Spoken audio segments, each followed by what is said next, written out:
All right, guys, good morning. Beautiful day here in Tampa.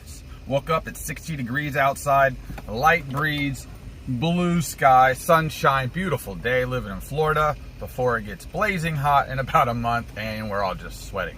But that's Florida and that's why we love it. Let's talk a little bit of hobby. It is kind of, I feel flat right now, the hobby is. And the reason I'm saying that is because there's like nothing really moving in a solid direction right now. Obviously, big cars sell for big money. Those have desire, those have the ability to easily go up. But the big card pushes the little card up. So for instance, the Vlad card that just sold for like $500,000, the red auto Bowman Chrome First, you know, that's going to push the rest of his stuff up. Plus he's playing very well. Going to try and win an MVP. He only got basically, he lost last year because of Shohei pitching and hitting. And he could lose to him again this year. I mean, that's how it can play out. But you know, Vlad's proving at this point with another year of service, if he doesn't get injured and he puts up those same numbers and he's at the top of the league, now you got to figure out what's his longevity and projection. My biggest fear with this group of the juniors that we're in, because right now I'm calling this the decade of the juniors, is how many of them are going to be able to withstand injuries in time. Because we've already seen Tatis, multiple injuries all the time. That guy just, at this point, really can't stay healthy. If he was healthy, played a full season for the most part, I think he's the best player in baseball, you know, top to bottom. Numbers all the way down with excitement and that, you know, pizzazz a player brings that people like to see. And Vladdy has a little bit of that too, but again, he plays first base, usually not as sought after, just because you're a power guy and you can kind of sit there for most of your career. And we're all going to assume Vladdy at some point is going to become like a Prince Fielder or something, where he's going to put on a bunch of weight, still power hitter, won't run as fast, still get good batting average. So he has that ability to do that. His swing is so violent, though.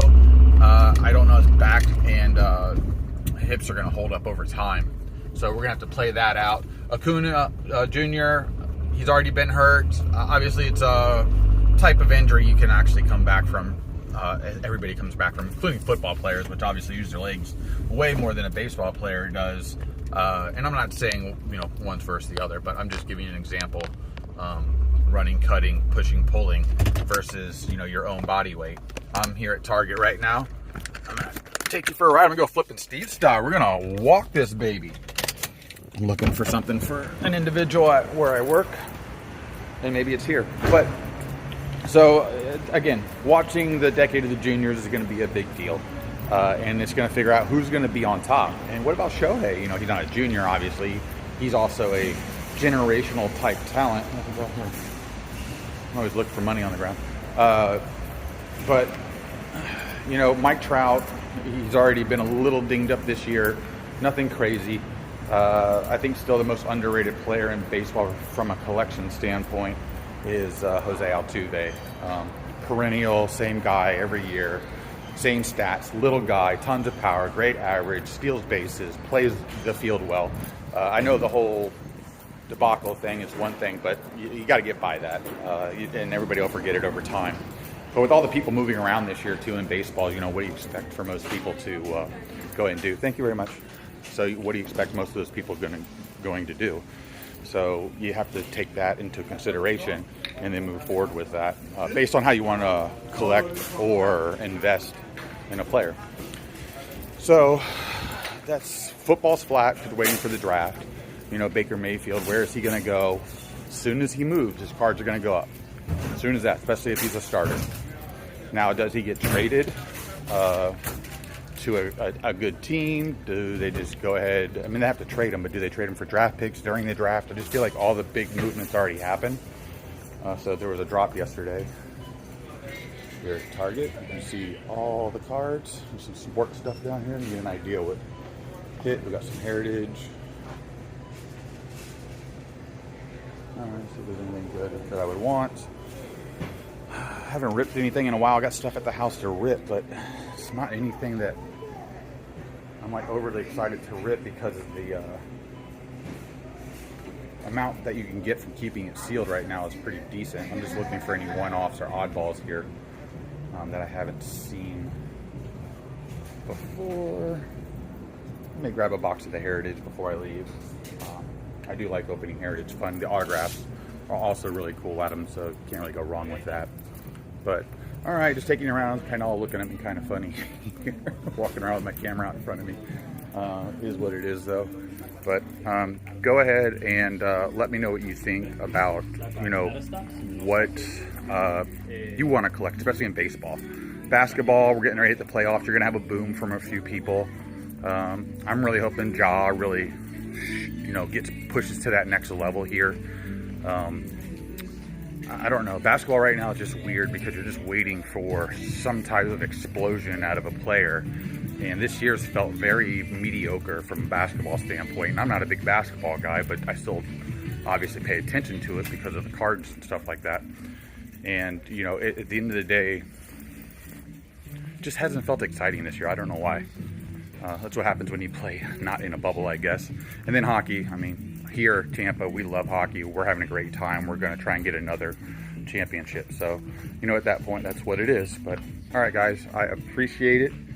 If you get a chance, could you please hit the subscribe button, like button, and leave a comment. All right, guys, take care. All right, back in from Walmart. Ended up picking a couple boxes of Heritage up, which was funny enough. They got a scanny thing when you walk out. I guess it didn't buzz when I went through, and then it stopped me at the door. But so something else I like to look for is Hot Wheels. They're just fun. They're cars. And of course, there's treasure hunts. If you don't know about it, don't go down the rabbit hole. But check this out. Let's see if I get any light. This Batmobile don't got no wheels on it, and it is not supposed to not have wheels on it. So they packaged it without wheels, so this is an error. I don't know what it's worth. But A, being a Batmobile, that's really cool. But look, boom. They never put the wheels on it. Haven't seen one of those. They make a car that's all silver that doesn't have wheels. It's more of like a clay model, but in chrome. But that's just a regular car. This one's not supposed to have no wheels on it. And then I found another error too of a Land Rover that didn't have all the paint marks on it like it's supposed to have. So let's see what those are worth. It's always good. Learn to flip other things. If you're into flipping stuff, you know, I go to yard sales and I do really good at yard sales. I'm much better flipping at a yard sale stuff than I am flipping baseball cards, just because I have a tendency to hold them. But so yeah, let's go back to talking about a little bit of Spizzorts. I'm out searching now for a magnifying glass with a light on it for an elderly gentleman we have staying with us, and the glasses aren't good enough for him, so he needs a magnifying glass to read. He didn't come in with one, so I'm going to find him one, which right now I am 0 for 2 with Target and Walmart. So I'm gonna I'm gonna go to Staples real quick, and if that doesn't work, I am then going to Walgreens and CVS, and if that doesn't work, I don't know what I'm doing. But then again, I didn't think it would be that difficult to find a magnifying glass. So let's see what we got here. Somebody said hockey's starting to pump, even though I said it wasn't.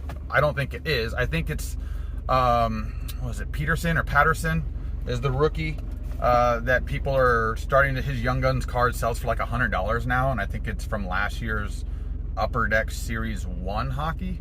Don't quote me on that. I don't know all the Young Guns. I get confused when they're in different series and which one and blah blah blah blah blah blah blah. The last one I know I opened up and pulled was Lafreniere. I had another box of it. I didn't open it. I kept that one closed because I already hit the card of the prospect that I enjoy or think could be a good investment. I need to send that in to get graded. I need to send a ton of stuff to get graded. Are y'all sending stuff in to get graded? I'm kind of still waiting, because the majority of the cards are kind of like a long-term hold, or hey, if it grades high enough, I would move it.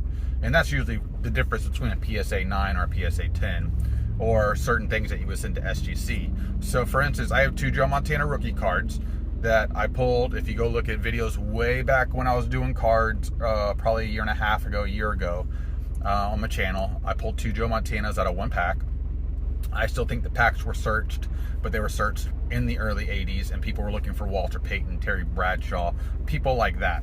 But none the difference. You know, if there were 2 in the pack, it's on video. That's all I can tell you. It was a bunch of stuff I bought off Facebook Marketplace from a gentleman.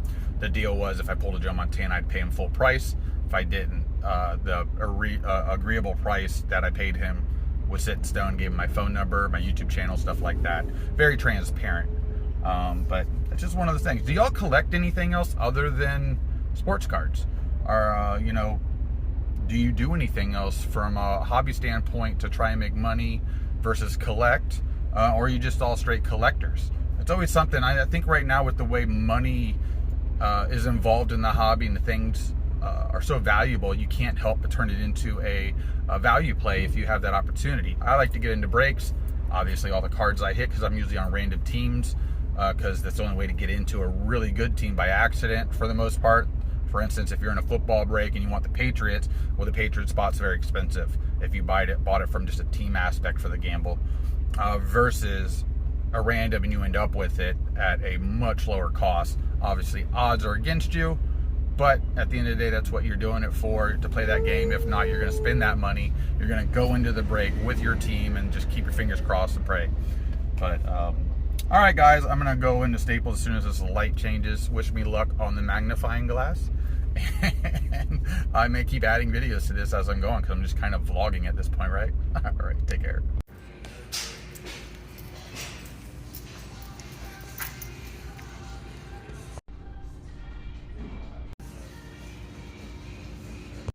All right, found the magnifying glass.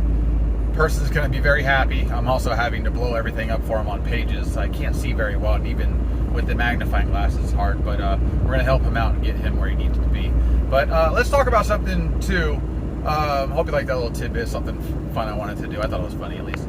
But so Card Ladder was on Sports Card Anonymous's channel, which is Dakota's, and something that he had said on there, not Dakota, but his name Jason, I don't know, from Sports Ladder, whatever.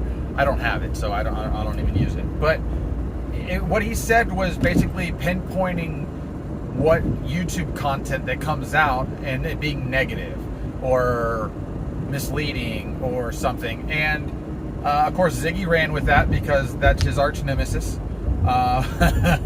And you know, it's interesting because I see the point that was being made, at least by Ziggy, not all of it, but there are certain aspects of it that you're like, okay, that makes sense, or I see it. But the way that Chris from Card Ladder came off did not sit well with a lot of people.